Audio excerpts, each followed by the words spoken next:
master plan will cover a lot. What are the top priorities in your opinion of what really needs to be covered in that and expanded? I think the most important thing is to combat ageism. And I think ageism is something that's just as real as racism. And it's something that no one wants to talk about. And you pay for what you value. And you know, again, the state of New York, I think the other biggest priority that I would like to see is that we've had an infrastructure through local offices for the aging for 50 years that have this comprehensive book of services and experts in aging and benefits counseling. We can't recreate the wheel through the master plan on aging, right? It's not health centric. Aging is not a disability.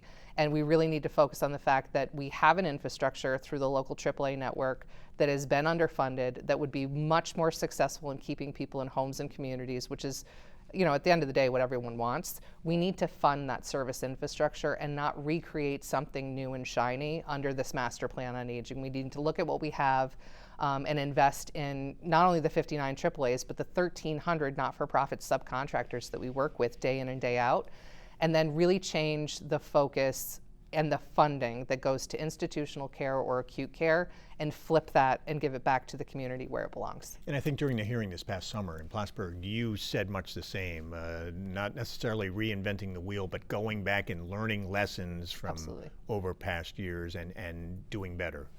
And I think, you know, what's really telling is we know from our own New York State data, we know we keep people in homes and communities. Once they hit that trigger that they need a service, we keep them in homes and communities on average for 7 years.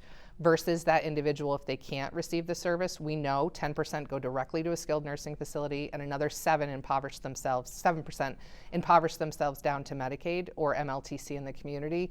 And not only is that the wrong thing fiscally for the state of New York, it's the wrong thing from a person-centered approach for, you know, the 80-year-old individual who just wants to remain in their own home with a few supports to help them do so. And when it comes to things like housing, senior housing, assisted living, skilled nursing, is there enough, or is there a need and a demand for more as the population continues to age? There's a huge need for housing, absolutely, and housing in the community is something that's very, very difficult. And what people don't realize when you talk about housing and universal design, something as simple as a door handle that you can't open can be enough to self-evict an older person versus a levered knob.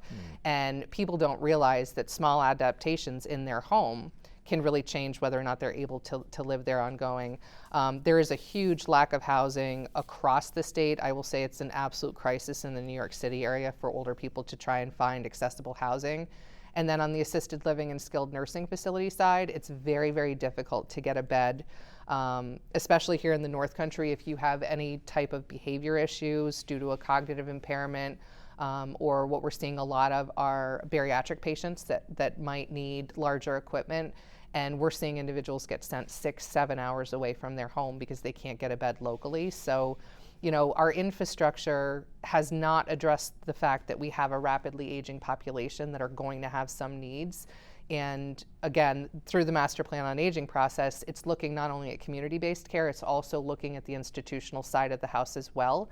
And again, when you talk to the provider network through the Hospital Association or Leading Age, which represents skilled nursing facilities, they indicate the same type of underfunding that doesn't allow them the expansion or the staffing that's really necessary at those facilities. When we gathered here in May, we had a community forum. Greg Olson from NYSOFA was here, as well as you, and Assemblyman Billy Jones. You talked about a new home sharing pilot program. Seems to be working well in Vermont, and I think it was being tried out maybe in the Hudson Valley area of New York, where a senior will share their home with a tenant who helps with the grocery shopping, cooking, maybe even caregiving. How is that working, and is there talk about expanding it to other parts of the state? It's working fantastically. So the oldest program in the state of New York actually is in New York City, and they have extensive data on the success of their program.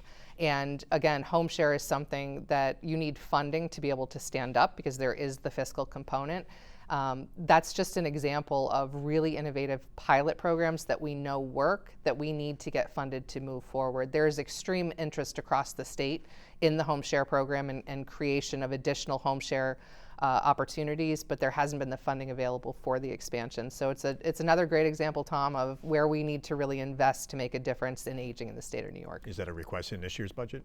It's part of our global request for an increase in funding, and one of the things that we have noted is many of the pilot projects that we have run, specifically in Western New York with health systems, have shown a significant return on investment to the healthcare system. So one of the pilots that has been funded through Lifespan of Greater Rochester actually utilizes aging services case managers in primary care and acute care hospitals, and it provides wraparound services. And what they found is over the course of a 1-year period, emergency department visits were reduced by over 50%, as well as hospitalizations. So they have an almost 5-to-1 return on investment ratio for that program.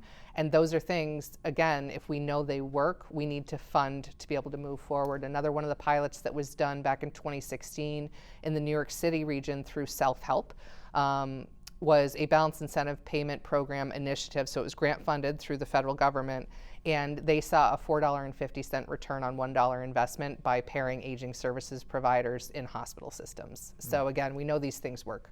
And as far as the pilot program for home share, any hope of it coming to the North Country soon? There was some interest expressed through the Saranac Lake region, and they were looking to see if they could find a not-for-profit sponsor to house the home share model, and I think that's still in the works as we speak, but it does take some time.